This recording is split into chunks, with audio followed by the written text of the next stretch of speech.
današnju konferenciju, odnosno današnju debatu na temu Sistem bezbednosti na Kosovu po Ahtisarijevom planu organizuje Medija centar u Čaglavici uz podršku Finske kancelarije u Prištini. Još jednom bih se zahvalila kancelariji Finske, personalu kancelarije Finske koji nam je pomogao da organizujemo ovu debatu.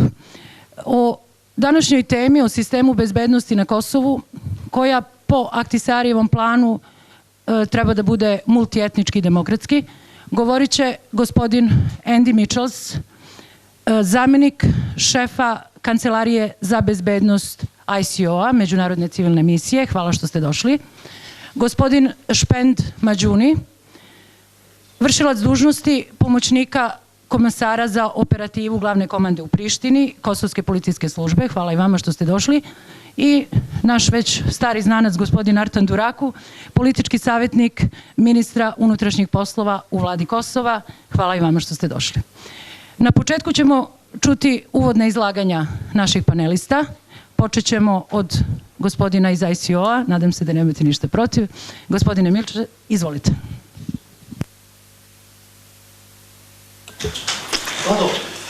Thank you very much for that lovely introduction, and I thank all of you for coming to this very nice center this morning to allow me to say a few words on behalf of the International Civilian Office about the importance of public security institutions in Kosovo, in the role in which all of us can individually and as communities reinforce not only safety for our families and communities, but also strong democratic institutions. Again, my name is Andy Michaels, and I work in the Security Advisor Unit at the International Civilian Office in Pristina, along with several colleagues who have different specializations. I should say at the outset that I'm a technician. I'm concerned about helping to design and deliver decent, democratically controlled, pluralistic security institutions in Kosovo.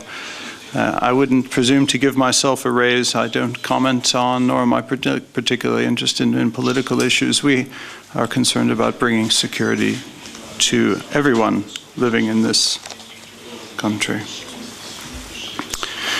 The International Civilian Office has a role to play in the delivery of public security in Kosovo. We have a direct role, and then we have an advisory role that derives from the Comprehensive Status Plan, or the Ahtisarijevom plan as it's sometimes called. That is the document that guides our work on a day-to-day basis. We are aided in our efforts by other institutions, such as KFOR, whose job it is to guarantee a safe and secure environment in Kosovo, and of course by our national counterparts, whom we are here to support. And I think specifically of the Kosovo Police Service, which does a terrific job throughout Kosovo, and of course the government institutions themselves. So I think for me and for all of us, there's a unique opportunity as well as a unique set of challenges, because in some areas where I've had the pleasure to work, I've engaged in the reconstitution of security services, so-called security sector reform. In Kosovo, it's a slightly more ambitious project. In as much as Kosovo is a new state, we have the opportunity to design new institutions which are specifically suited to the environment in which we operate. And I think for all of us, that's quite a good thing. But as well, it brings with us, as I say, a special set of challenges. And we reach out to the community and are guided by the community's interests and concerns in the design of the institutions and indeed of the creation of them. If you're interested to know specifically what the mandate of the ICO is in respect of security, I could direct you to Annex 8 of the Comprehensive Status Proposal. It elaborates a list of activities for which our office is responsible either directly or as a partner to other institutions. But the main goal of Annex 8 is the same. It is the creation and implementation of security institutions for the benefit of all Kosovo citizens. The major pillar, if you will, on which all of this must rest is the democratic oversight of those institutions by elected parliamentary officials, by responsible government ministers and officials, and importantly, by civil society and the media.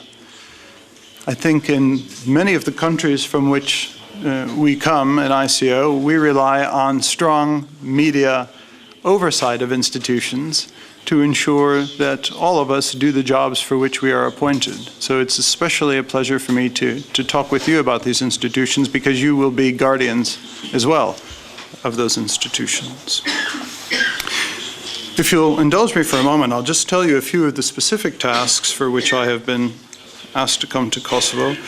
And these tasks, again, are ones which we implement really with our national counterparts. It is, after all, the government of Kosovo which has an obligation as a state to deliver the services. And ICO stands here as an expert, as a partner, and even occasionally as a supervisor to make sure that the new government is guided well on its way. A first institution that I think is of key importance would be the Kosovo Security Council. The Council reports to the Prime Minister and is charged with developing and occasionally revising a security strategy or set of policies which will guarantee safety and security for all of Kosovo's citizens, especially in relation to the challenges that we face as citizens every day: safe environments, protection or response to natural disasters, fires, floods, and the like. These are things which allow us to go to sleep at night, knowing that if, heaven forbid, something happens, there will be an organ of the state which will respond without regard to anything but the nature of the emergency itself to help deal with that emergency. Additional key institutions, I think significantly in this context, include a series or set of local councils comprised or composed of municipal and police representatives. And this is an area, I think, which my colleague from the Kosovo Police may have a bit more to say. A third institution is a domestic security agency. In this case, it's been called the Kosovo Intelligence Agency. That's really just a name. What it is an agency which is designed to be professional, apolitical, and multi-ethnic. Will be closely supervised by the Parliament and administered by professional civil servants, and which will look at threats to the state itself. It is an internal institution and will not have any responsibility for the conduct of operations or other activities outside Kosovo. The fourth significant institution for Kosovo will be the creation of a professional, and I certainly hope and expect, multi-ethnic Kosovo security force. Again, an institution which will remain under strict civilian control and be comprised of about 2,500 active members and up to 800 reserve members.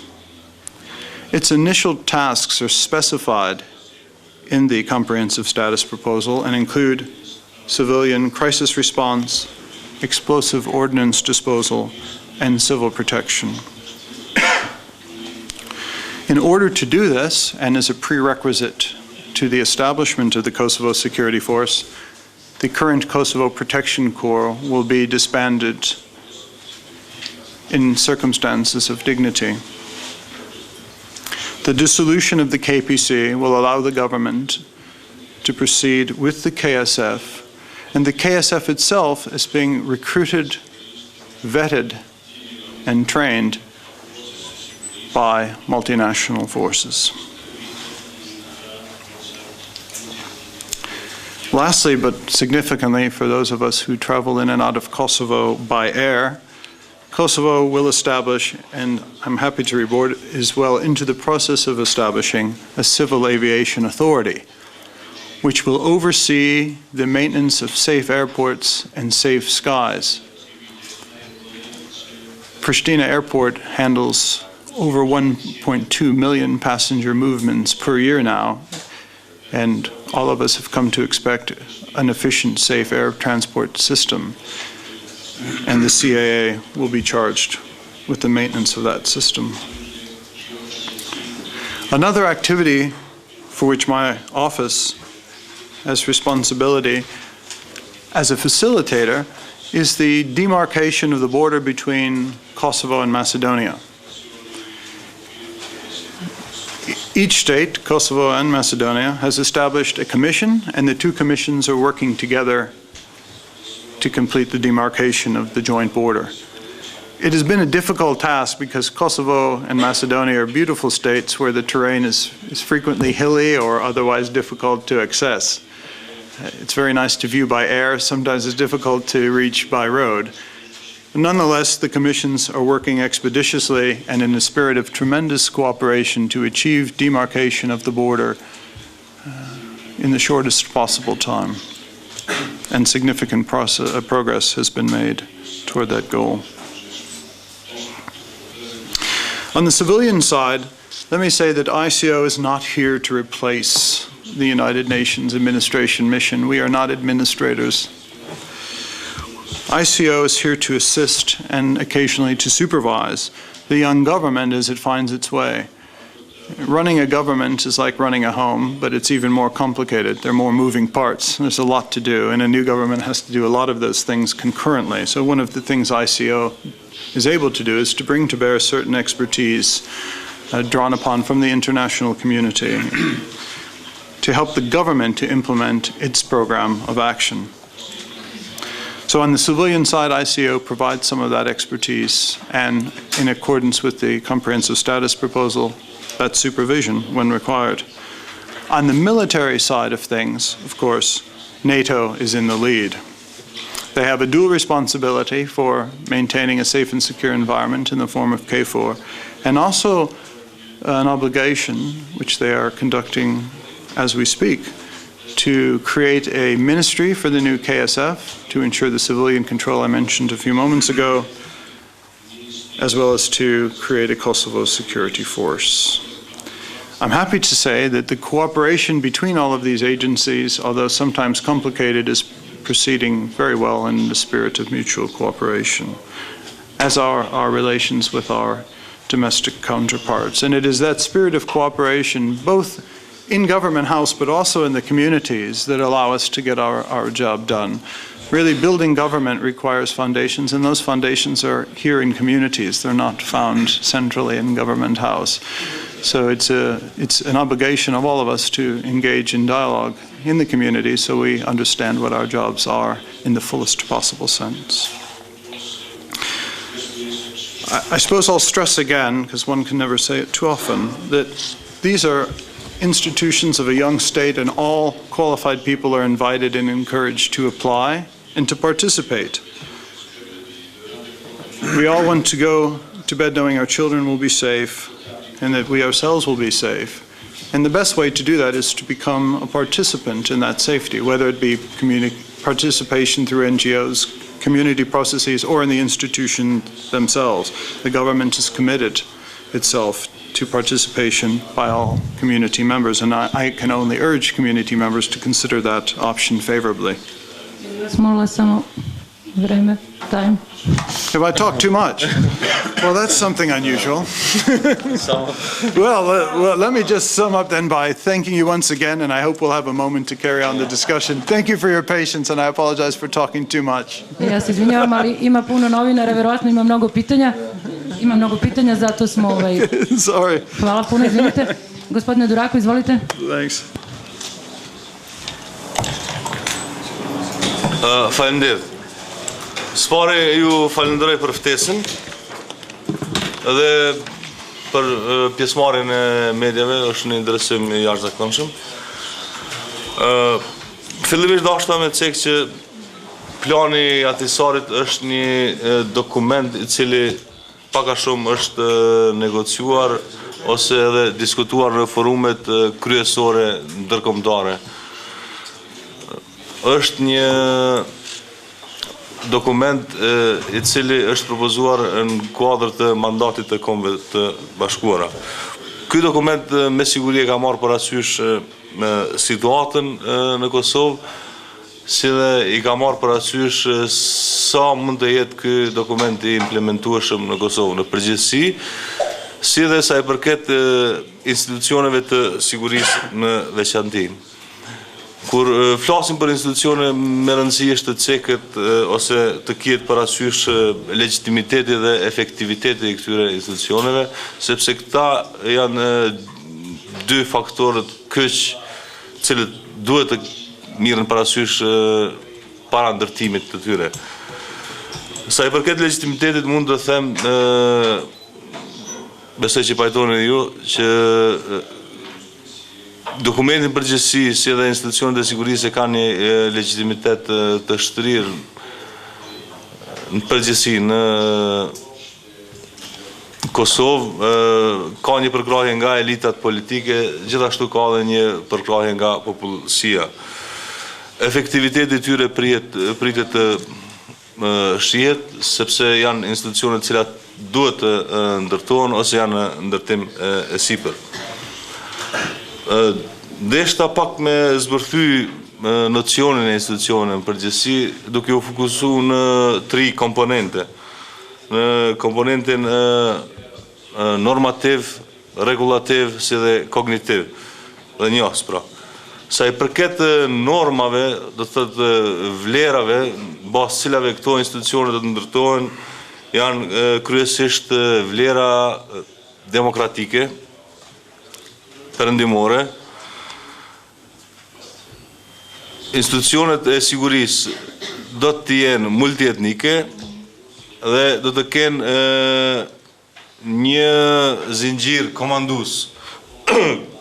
Kjo për arsye të shumta, edhe për arsye të efektivitetit, po edhe ju vetë mund të imagjinoni nëse keni një patrull të policisë me 2 pjesëtar të cilët marrin urdhra nga 2 komanda ndryshme, atëherë katastrofa është e paraprogramuar. Do të thotë sa i përket normave, do të kenë norma perëndimore, kryesisht të bazuar në normat e natës. Gjithashtu komponenta dytë është shumë e rëndësishme, është komponenta regulative. Do të thotë këto institucione do të funksionojnë bazë rregullave të caktuara, të cilat janë të parapama edhe në planin Ahtisarit, mirë, po gjithashtu janë të parapame edhe në kushtetut.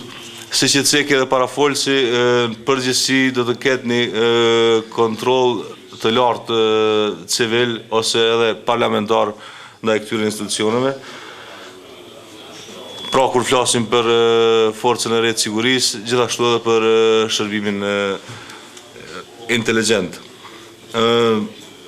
Pasi ti kemi këto 2 komponenta në fuqi, do të thotë sa i përket institucioneve, ai komponenta tretë është ajo simbolikja, pra kognitivja. Ju edhe ne gjithë jemi dëshmitar të trendit nga cili, sipas cilit simbolit e reja të shtetit Kosovës e prezantojnë edhe një pasqyrë të kompozimit të shoqënisë në përgjithësi. Kemi rastin edhe flamurit dhe Sistmës, po gjithashtu edhe të himnit.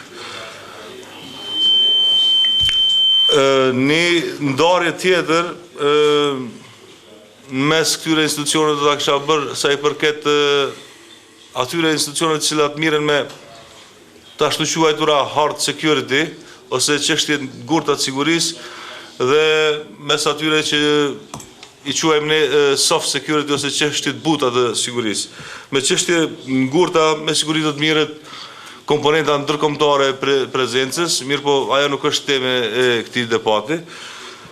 Ne parashojmë ta kemi një forcë të sigurisë e cila do të mirët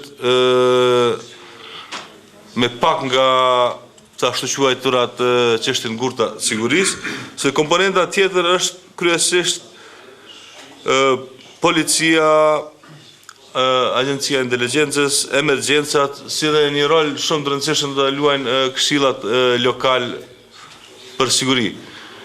Këto këshilla parashihen të udhëheqen nga kryetarët e komunave të ndryshme, mirë po është shumë e rëndësishme që të ketë një pjesëmarrje sa më të madhe të qytetarëve të Kosovës. Në barët se si e kuptojmë ne sigurinë, mirë po në fundit siguria është një liri nga frika. Çdo qytetar i Kosovës duhet të ndihet i lirë të jetoj në këtë Kosovë. Për atë arsye është shumë e rëndësishme që edhe çështja e sigurisë të shihet si një çështje e gjithë qytetarëve dhe të ketë një pjesëmarrje sa më të madhe. Një komponent shumë e rëndësishme sa i përket funksionimit të këtyre institucioneve është partneriteti me aktorët ndërkombëtar. Duhet të ketë një koordinim në mes të aktorëve ndryshëm të cilët ofrojnë siguri në Kosovë. Ne kemi raste mira, mirë po ka dhe raste ku nuk ka pas një koordinim. Përgjithësi trendi është që ka një bashkëpunim shumë mirë mes aktorëve ndërkombëtar si dhe partnerëve do të thotë vendor sa i përket menaxhimit të situatave të ndryshme.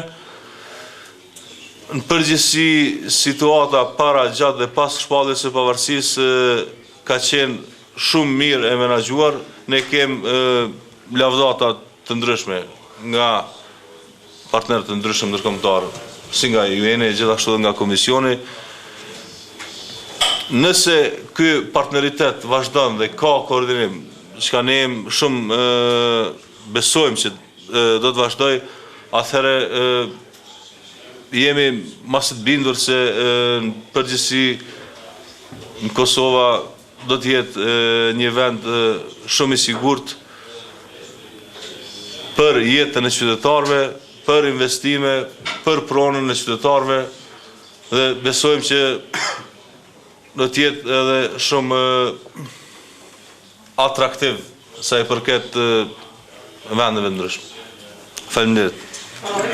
I na kraju da čujemo gospodina Mađunija iz Kosovske policijske službe. Izvolite. Faleminderit për ftesën. Përshëndes moderatorën dhe gjithë pranishmit nga mediat vendore. Shumë çështje u trajtuan nga parafolës të mi rreth propozimit gjithë përfshirës nga pakuja Ahtisarit që kanë bëndot me çështjet e sigurisë. Unë do të fokusohem në disa nga ato do që kryesisht e prekun do të policinë e Kosovës. Pothuajse çdo gjë sa i përket do të çështjet e sigurisë me thekë veçantë do të policisë Kosovës, po ashtu janë të parapara do të me legjislacionin vendor. Ju dini që tani më ne kemi do të ligjin mbi policinë e Kosovës dhe Kushtetutën e Republikës së Kosovës do të si aktin më të lartë juridik të vendit. Risit cilat janë dhe do të implementohen do të ndarmen nga policia e Kosovës që dalin do të nga propozime gjithë përfshirës po dhe nga legjislacioni vendor kanë dëven do të me çështjen e decentralizimit do të kompetenca do duke filluar do të nga niveli qendror deri te ai lokal. Ju dini që policia e Kosovës do të funksionon në dy nivele, në nivelin qendror dhe në nivelin lokal. Niveli qendror do të përmend do të drejtorinë e përgjithshme të policisë, ndërsa niveli lokal do të inkuadron drejtoritë rajonale, stacionet policore dhe në stacionet policore. Në kuadër të këtij procesi parashihet dhe është e përcaktuar do të edhe themelimi i stacioneve nën stacione do të ashtu siç parashihet do të me ligj, si dhe emrimi i stafit udhëheqës në kuadër të stacioneve policore dhe nën stacioneve policore. Çështje tjetër e cila përfshihet do të në kuadër të këtij propozimi po ashtu edhe legjislacionit vendor është edhe siguria e trashëgimisë kulturore që do të jetë detyrë ekskluzive do të institucioneve vendore e në veçanti do të policisë Kosovës. Ne në bashkëpunim edhe me institucione tjera, faktorë tjera relevant, kemi bërë përgatitjet e nevojshme. Për një kohë të gjatë kemi bashkëpunuar, jemi takuar, kemi pas grupe punuese do të nivel të ekspertëve, në kuadër të cilat janë përcaktuar do të pothuajse gjitha modalitetet që kanë të bëjnë me sigurinë e trashëgimisë kulturore. Për një të afër do të pritet që të përfundohet i tërë projekti dhe ne do të fillojmë do të me implementimin gjitha planeve që janë të parapara do të në kuadër të policisë Kosovës. Diçka tjetër të veçantë sa i përket kësaj nuk kam, jam i gatshëm për një pyetje eventuale nga unë juaj. Hvala lepo. Izvolite.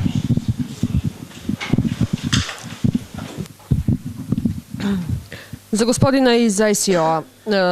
Ja prvi put u javnim nastupima čujem da jedan međunarodni zvaničnik ovoliko naglašava da je Kosovo država.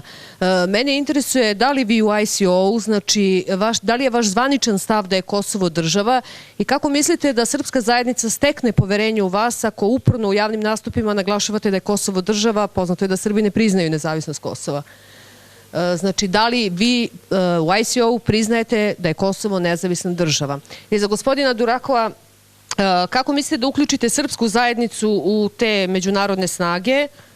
Kako mislite da uključite posebno policiju sa severa Kosova, koji su sada pod komandom UNMIK-a i Srbe u međunarodne policijske snage, odnosno u domaće policijske snage Kosova?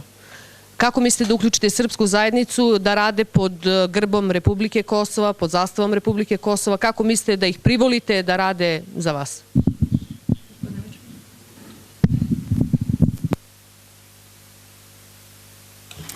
Thank you very much for those questions. I said at the outset, and it probably bears repeating again, that I'm not a politician. I'm here in a technical capacity to implement a range of security options. I don't think it comes as a surprise to anybody that the ICO is here in support of the government and therefore recognizes as part of its organization the independence of Kosovo. That said, we have a range of activities which we are charged to accomplish. In my case, it's the creation of multi-community or multi-ethnic security institutions.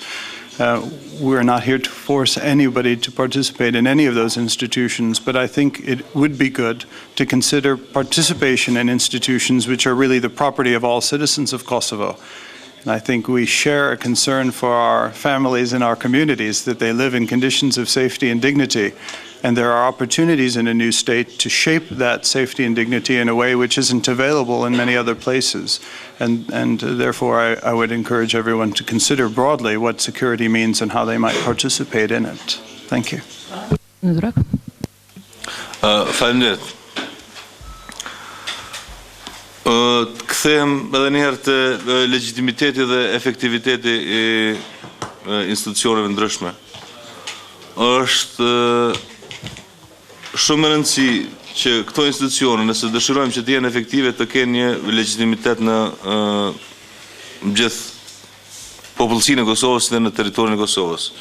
Çka është duke ndodhur momentalisht është që një pjesë e serbëve, specifikisht ata të pjesës veriore të Kosovës, momentalisht dëshirojnë të punojnë në kuadër të zinxhirit komandues të policisë së UNMIK-ut. Edhe njëherë institucionet e sigurisë bazohen në disa vlera. Dhe këto e vlera perëndimore demokratike, vlerat kryesore janë që të jenë multietnike si dhe të ketë një zinxhir komandues. Zgjidhja me siguri që do të jetë politike edhe për këta pjesëtar të policisë së Kosovës, sepse momentalisht çka është duke ndodhur është që kanë refuzuar të punojnë në kuadër të policisë së Kosovës pas një presioni shumë të madh nga Beogradi. Ne besojmë që me frymën e re perëndimore në Beograd do të ndrojë mendja edhe këtyre pjesëtarëve do të jenë pjesë aktive e policisë së Kosovës. Ne besojmë që shumë shpejt do të kthehen, do të kontribuojnë për shoqërinë e Kosovës si dhe për komunitetin e tyre në përgjithësi. Mirë po, se thash edhe njëherë, kjo është vetëm një pjesë e komunitetit serb, nuk është gjithë komuniteti serb I cili jeton në Kosovë duke vepruar kështu. Faleminderit. Kastratjaj, koaditore, pyetje për zotni Durakun edhe zotni Mishëls. Po më intereson ministri punët mbrëmshme ka paralajmëruar hapjen e konkursit në polici për pjesëtarët e komunitetit serb. Po më intereson kur ka me u hap ky konkurs. And Mr. Mishëls, you were talking about the ICO direct plans before on security issues. I'm interested to know how these plans have been fulfilled till now in North. So could you clarify which plans you're referencing? Well, you were talking about the direct and political plans before. I'm interested to know which are these direct plans on security issues.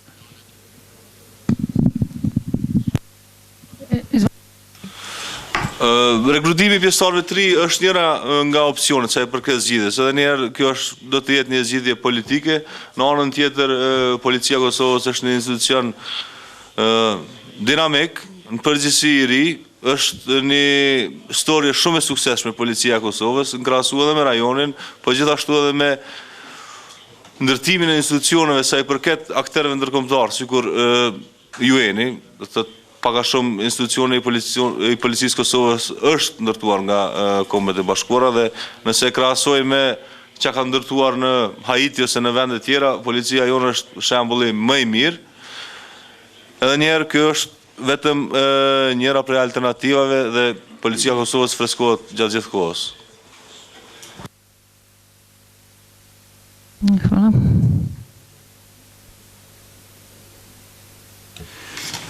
Thank you very much. Unfortunately, I couldn't hear Artan's answer, and I apologize in advance if they are somewhat the same. This is a complex operating environment, as you know, and we're in the early days of devising institutions. They are by nature going to evolve over time. Security institutions ultimately derive from the consent of the governed. And it's, I think, for the government of Kosovo to decide how that consent will be obtained and how ultimately security institutions will be formed and implemented. As advisors, we are working to a plan which envisages national institutions which bring together and forward the interests of all communities, which is a shared interest, and that is a safe environment for all. How that will look and the timetable under which we'll operate is beyond my remit. I can only make an aspirational statement that I believe it is attainable. I think it's in the interest of all of us who live in Kosovo, especially people who are permanently resident here, or citizens of Kosovo. And I think we can provide the technical expertise at the time it's required. But we're not here to mandate. Again, our role is one of facilitator, advisor, and supervisor, and not of administrator. The administration of Kosovo falls to the government of Kosovo. Përparimi Sufi Zori, Zoti Duroko e përmendët dy herë të fjalëshin zgjidhje politike. Çka nën kuptoni me këtë zgjidhje politike në kthimin për t'i bindur oficerët serb të Policisë Kosovës që të kthehen në urdhrat e commanders? And for Mr. Mitchells, do you seek the consent of Belgrade when in implementing your plans to expand the ULEX in the north?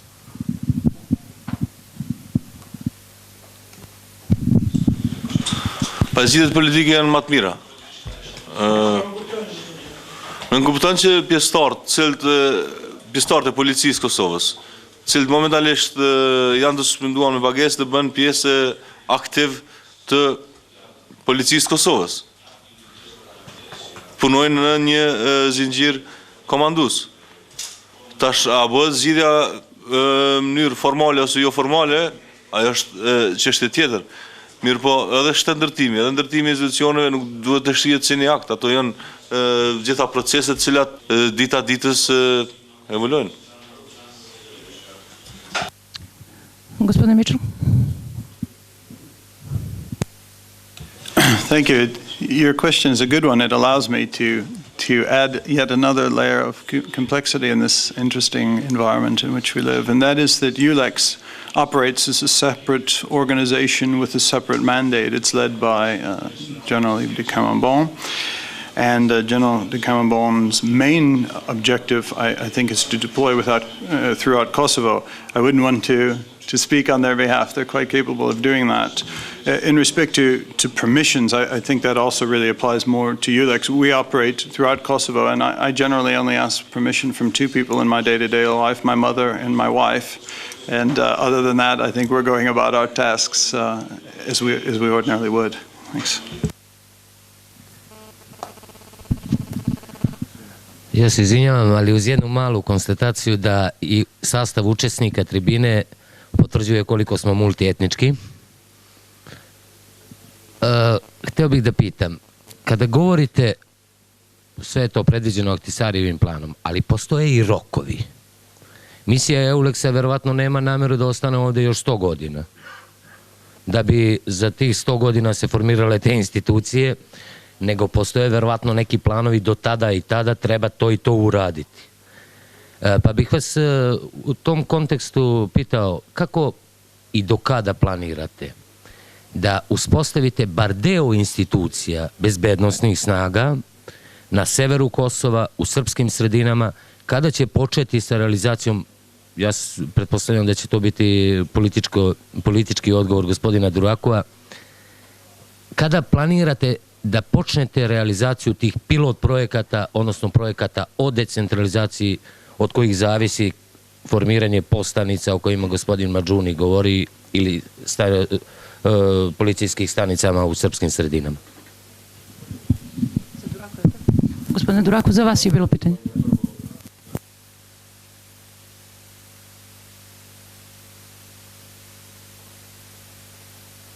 Pa ja mislim da ste razumeli. Pitao sam gospodina Endija, do kada planirate? He's asking regarding kind of time plan and exit strategy of EULEX and ICO. Thank you for that. I know this sounds like I'm playing dodgeball, but any questions about EULEX I wouldn't want to answer because I'd probably get them wrong anyway. In terms of ICO's timelines and strategies for exit, I think I can say something about that. Our strategies are to work with all of the stakeholders to find a way to develop institutions. Setting timelines so early in the day may make us feel good, and sometimes they're useful for organizing, but they may also prejudice our ability to respond to evolving circumstances. Our goal isn't to work to a specific timeline, but rather than to achieve specific objectives in the earliest possible time so that all of us who work in ICO, and there are not that many of us because we're a small organization, would like to go home. As much as we all enjoy it here, there's a state to be run and there are capable people here to run it. So I would avoid using timelines.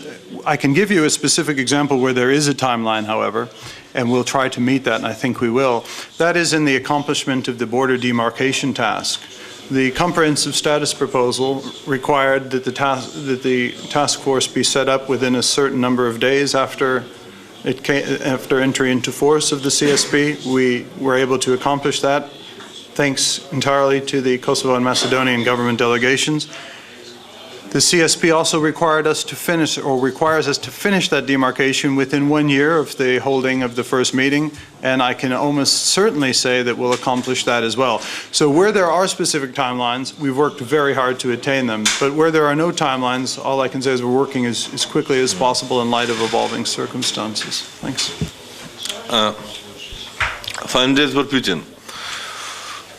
Duhet edhe njerë kthejmë të hyrja dhe ta bëjmë një ndarje mes institucioneve të ngurta të sigurisë dhe këtyre të buta. Sa i përket ngurtave, ne e dim që Kosova e ka kufit e vet, tashmë veç njohën ndërkombëtarisht nga 46 shtete. Dhe për ruajtjen e këtyre kufive është pak a shumë KFOR-i. Janë këto çështjet e buta të sigurisë, ku ndërhyn pastaj policia kufitare, dogana, agencionet e veterinarisë. Këto institucione duhet të mirën me menaxhimin e integruar të kufive. Momentalisht janë disa vështirësi sa i përket pjesës veriore, mirë po hapat e parë janë bërë në mënyrë që shteti si shtet të ketë pak më shumë kontroll në atë pjesë të kufirit. Hapi i parë është vendosja kamerave, hapi i dytë do të jetë diçka tjetër dhe më dhe njerë, siç e ceka më herët, kjo do të shihet si një proces.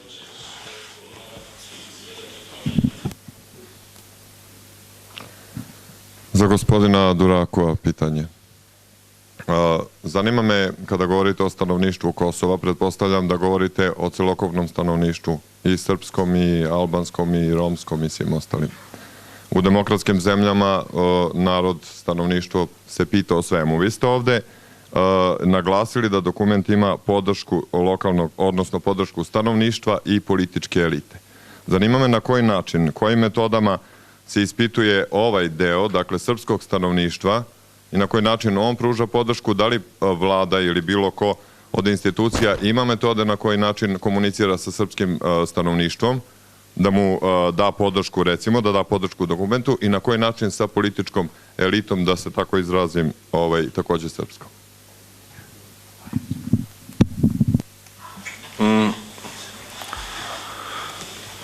Plani Ahtisarit, si thashtë dhe njerë, është diskutuar në forumet kryesore ndërkombëtare, vendore, ka pas debatet ndryshme.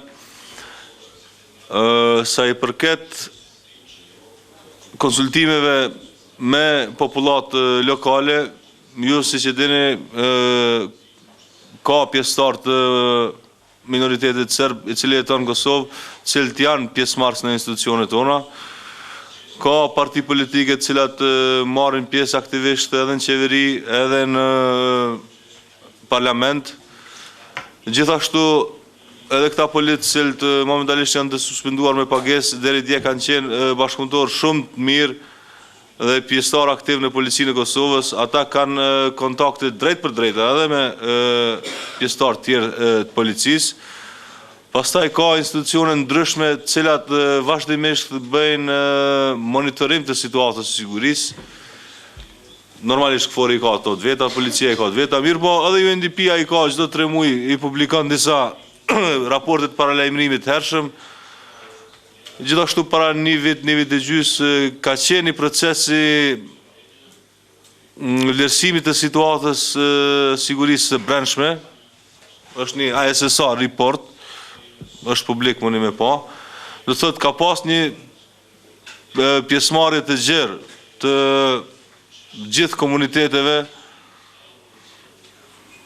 në këto vlerësime si dhe në hartimin e këtyre institucioneve. Jasmina Stojković, televizija Most. Ja bih voljela da malo i o nekim životnim, konkretnim aspektima bezbednosti govorimo, jer čini mi se da je to za obične ljude, običan narod i najinteresantnije, i u stvari od toga oni polaze kada i govorimo o nekoj bezbednosti. Sa političkog aspekta neka o tome političari razmišljaju i razgovaraju. Samo malo pažnje, molim vas, sticajem okolnosti, sam juče bila u Gracu, to je srpsko selo kod Vučitrna, koje je bukvalno ojađeno, jer nema srpske kuće koje nije opljačkana.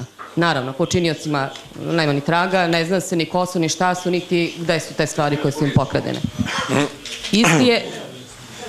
Isti je slučaj i sa svim drugim... Ajde, usporit ću. Onaj početak ste čuli, znači konkretne stvari, životne. Na primjeru sela Graca u opštini Vučitrn, u kojem nema srpske kuće da nije do sada pokradena. Isti je slučaj i sa svim ostalim srpskim selima na Kosovu i Metohiji, pogotovo u centralnom Kosmetu. Počinioci su nepoznati. Nema govora da se tim ljudima nadoknadi šteta. Znači oni se osjećaju nebezbedni. Ako kosovska policija, na račun koje sam evo danas čula toliko hvale, ne može da uhvati ni najobičnije sitne lopove, šta ovaj narod može da očekuje sutra kada je u pitanju njegova lična bezbednost, a da ne govorimo o nekim mnogo drugim težim i većim kriminalnim aktima i slučajevima. Mene interesuje vaš odgovor na to. Kako ste vi organizovani, kako vi planirate da organizujete policijsku službu koja može i treba i mora da odgovori na sve te zahteve, a očigledno to sada ne radi ni na najosnovnijim pitanjima i problemima koji se svakodnevno javljaju. Hvala.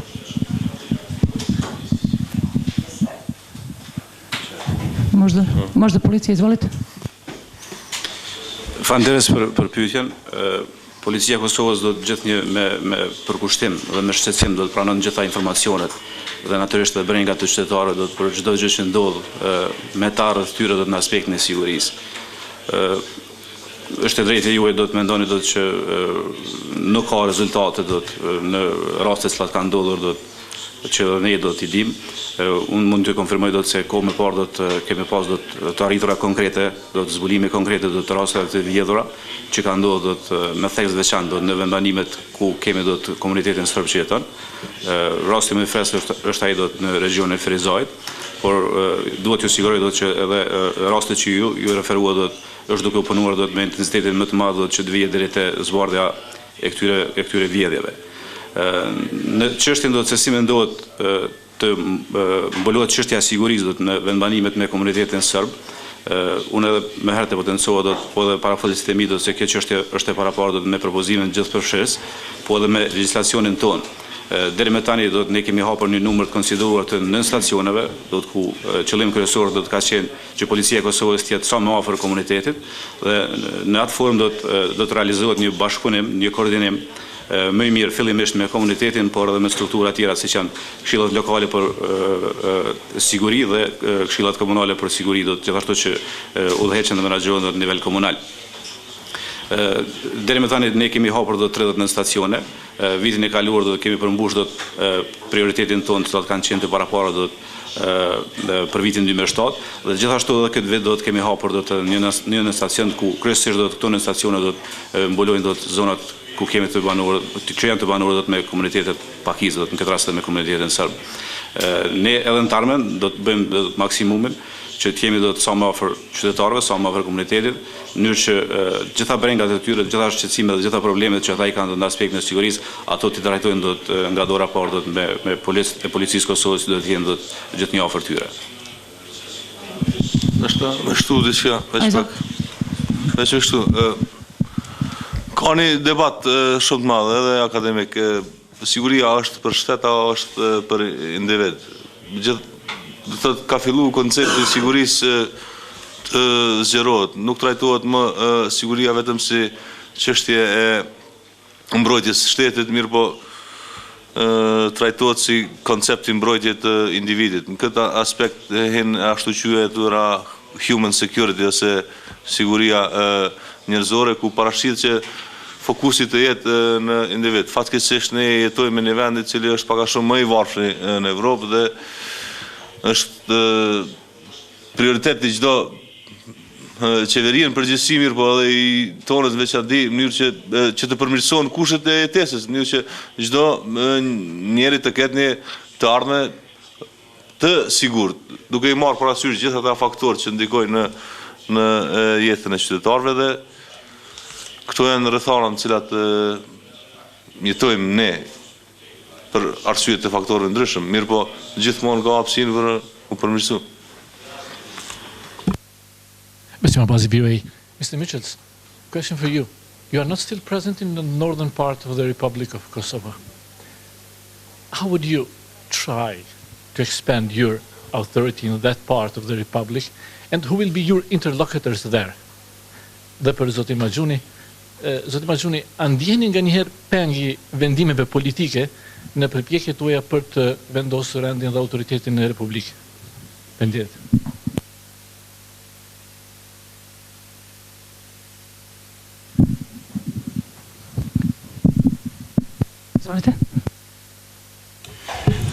Thank you. Our primary interlocutors are members of the government of Kosovo. We're here in support of the government of Kosovo, but our duties include faithful adherence to the comprehensive status proposal, which in our terms means full opportunities for community participation in state institutions. It's no secret to note that there is what we would call an asymmetric participation of communities in institutions. I don't comment on that. People have their reasons for doing all kinds of citizenship-related tasks. Some groups and communities choose to participate, others do not. I think strong state institutions are ones which reflect the broader community, and therefore I can make a statement of aspiration, and that is that one day, at a time or place that I certainly don't have the power to determine, these institutions will evolve and take on the character of the state itself. I can't preordain a time, nor is it for me to make any pronouncements or orders about this. But I simply bring 20 years of experience in the fields of human rights and security sector reform, and I can tell you that based on my experience, states function better when the public institutions reflect the composition of the state. I'm a patient man. I'll wait, but I think that we all have a role to play in this, and the media has a leading role indeed, so thank you for that important question. Faleminderit për pyetjen e zotit Besim. Dëshiroj të njoftoj, po shpresoj që edhe dini do të që aktiviteti apo autorizimet policore janë të përcaktuara me ligj.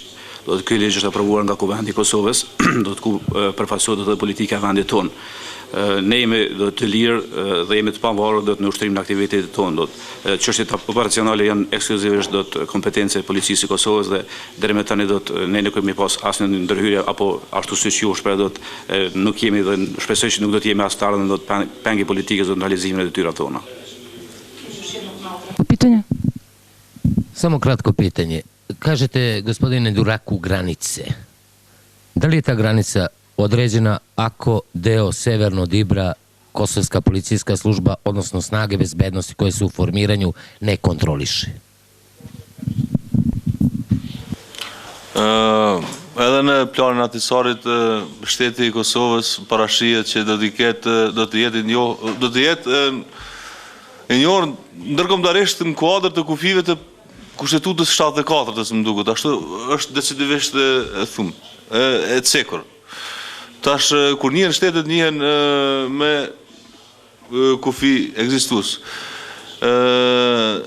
Nuk është e vërtet që kufiri është në pikën lumit Ibër. Prapë se prapë ka pjesëtarë dhe institucionet Kosovës që janë prezent atje, KFOR-i është prezent, shpejti... Navedite jednu jedinu instituciju u Kosovsku koja funkcioniše severno od Ibra. Evo vas pitam, molim. Policia e Kosovës funksionon atje. Shumë shpejt do të kemi edhe gjykatën ndërkombëtare që funksionoj edhe në pjesën veriore. Dogana do të funksionoj. Gjitha tjera do të funksionojnë. Edhe njerë, do ta kemi parasysh që kur flasim për institucionet të sigurisë në Kosovë, janë dy komponenta, është komponenta ndërkombëtare dhe komponenta vendore. Mirë po, gjitha punojnë për Kosovën, për Republikën e Kosovës. Gospodine Duraku, da vas pitam, kad će tačno carina da funkcioniše na sever? Kratko, molim. Pa nije baš kratko. Çka është duke ndodhur në veri është që kemi një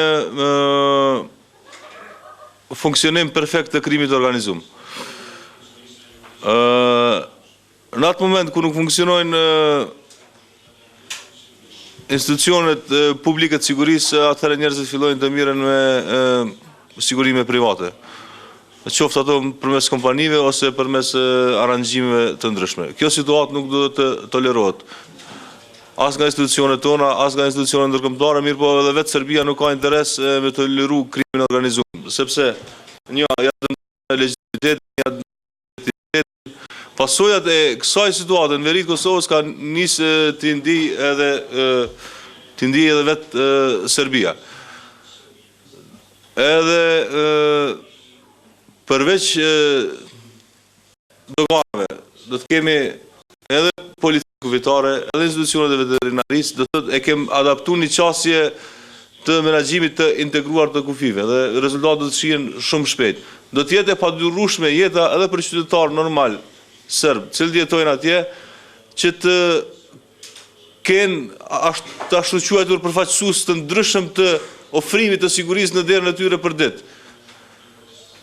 Duhet të ketë një zinxhir komandues dhe një përfaqësues i shtetit i cili është partneri kryesor i qytetarëve të Kosovës që jetojnë edhe në atë pjesë. Përndryshe do të jetë jeta e padurueshme edhe për vetë ata qytetarët atje. Nëse kanë bëjnë gjatë gjithë kohës me krim të organizuar dhe me pasus të ndryshëm të institucioneve jo legjitime dhe jo legale. Hvala lepo. Ja se zahvaljujem svima vama. Hvala panelistima, hvala još jednom finskoj kancelariji i želim vam prijatan dan.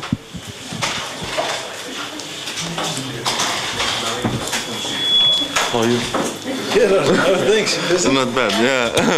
A bit busy. Do you have a holiday in August? Or I've been.